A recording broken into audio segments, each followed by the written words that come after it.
Daily অসমৰ সমূহ দৰ্শকসকলক স্বাগতম জনাইছোঁ আজিৰ বিশেষ অনুষ্ঠানত। আজি মই এই মুহূৰ্তত উপস্থিত আছোঁ চিপাঝাৰ অন্তৰ্গত নিজ হালমাৰা বুলি এখন গাঁও। চিপাঝাৰ যিটো চৰ অঞ্চল আছে, এই চৰ অঞ্চলৰ এখন বিশেষ গাঁও নিজ হালমাৰা বুলি কয়। এইখন গাঁৱত বৰ্তমান মই উপস্থিত আছোঁ। অসম চৰকাৰ অসমৰ বিভিন্ন ঠাইত যি ধৰণৰ মানে এটাৰ পিছত আন এটা ঠাইত মানে উচ্ছেদৰ কাৰ্য যিহেতুকে চলাই আছে, তাৰ উপৰিও চিপাঝাৰ চৰ অঞ্চলত প্ৰকল্পৰ নামত যিখিনি উচ্ছেদ ইতিমধ্যে হৈ গ'ল 1 নম্বৰ 2 নম্বৰ 3 নম্বৰ ঢলপুৰ, ইয়াৰ উপৰিও আৰু মানে এই উচ্ছেদ কাৰ্য কিন্তু বৰ্তমান দৰং জিলা প্ৰশাসনৰ ফালৰ পৰা মানে কণ্টিনিউ ৰখা হৈছে।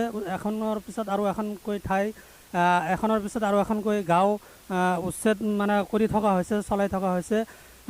এইখন যিখন গাঁও, এইখন গাঁও মানে উচ্ছেদৰ কিছু হুমকি বা উচ্ছেদৰ কিছু তেওঁলোকে মানে খবৰ মানে পাইছে, যাৰ গতিকে আজি এইসকল লোকৰ লগত আমি কিছু মত বিনিময় কৰিম যে উচ্ছেদ সম্পৰ্কে তেওঁলোকে কি জানে আৰু তেওঁসকলে যে এইখন গাঁৱত দীৰ্ঘদিন ধৰি বসবাস কৰি আহিছে, তেওঁলোকৰ এই গাঁৱত বসবাস কৰা বা তেওঁলোকৰ এইখন গাঁও কেনেধৰণৰ গাঁও, এই বিষয়ে আমি জানিম।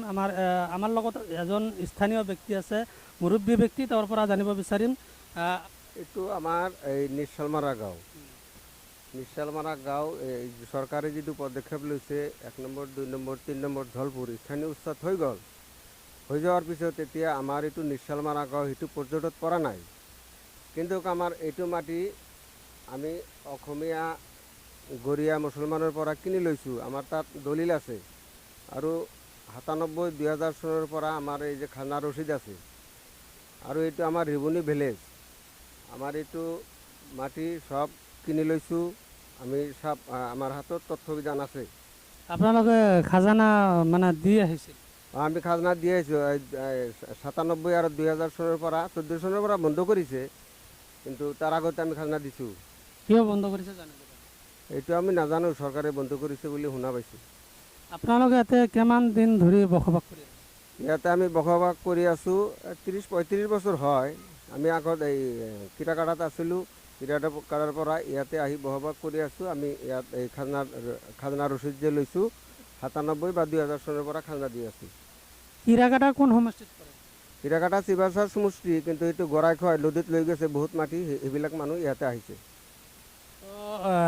মানে আপোনালোকে ভোটাৰ ভোটাৰ কিমান চনৰ পৰা ভোটাৰ চিপাঝাৰৰ ভোটাৰ? আমি 97 পৰা ভোট দিছোঁ ইয়াতে চিপাঝাৰ সমষ্টি। ইয়াৰ আগত ক'ত আছিল? ইয়াৰ আগতে এই গোৱালপাৰা সমষ্টিত আছিলোঁ, তাৰ পৰা কিৰাকাটা আহিছোঁ, কিৰাকাটাৰ পৰা এই ইয়াতে আহিছোঁ। গোৱালপাৰা সমষ্টিৰ পৰা কিয় আহিলে? তাতেও গৰাই খাইছে, নদীত লৈ গৈছে। এতিয়া বৰ্তমান যে উচ্ছেদৰ কিবা হেৰি পাইছে নেকি আপোনালোকে? উচ্ছেদৰ কিবা নটিচ চটিচ?